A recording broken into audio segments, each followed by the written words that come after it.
Hello, ഇന്നത്തെ നമ്മുടെ special എന്ന് പറയുന്നത് ഒരു അച്ചാറാണ്. അതിന് വേണ്ടിയിട്ട് ആദ്യം ഈത്തപ്പഴം നന്നായി കഴുകി വൃത്തിയാക്കി കുരു കളഞ്ഞ് ചെറിയ ചെറിയ കഷ്ണങ്ങളാക്കിയിട്ട് വയ്ക്കാം. ശേഷം നാരങ്ങ, നമ്മൾ ഉപ്പിലിട്ട് വെച്ചിട്ടുള്ള നാരങ്ങയാണ്, അത് ചെറിയ ചെറിയ കഷ്ണങ്ങളാക്കിയിട്ട് വെക്കുക. ഈ ഈത്തപ്പഴവും നാരങ്ങയും കൂടി ചേർത്തിട്ടുള്ള ഒരു മിക്സ്ഡ് അച്ചാറാണ് നമ്മളിന്ന് പ്രിപ്പയർ ചെയ്യാൻ പോകുന്നത്. അതിനായി ആദ്യം എണ്ണ ചൂടാക്കി അതിലോട്ട് ഉലുവ, കടുക്,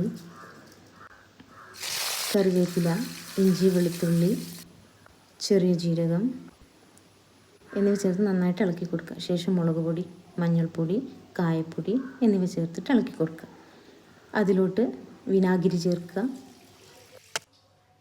ആവശ്യത്തിന് ഉപ്പ് ചേർക്കുക, ആവശ്യത്തിന് ശർക്കര പാനിയും ചേർക്കുന്നുണ്ട്. ഉപ്പിലിട്ട് വെച്ച നാരങ്ങയുടെ നീരും അതിലോട്ട് ചേർത്ത് കൊടുക്കുന്നുണ്ട്. ശേഷം നാരങ്ങയും ഈത്തപ്പഴവും നന്നായിട്ട് ചേർത്ത് വേവിക്കുക. വെന്ത് കഴിഞ്ഞാൽ നല്ല ടേസ്റ്റി ആയിട്ടുള്ള അച്ചാർ റെഡിയാണ്.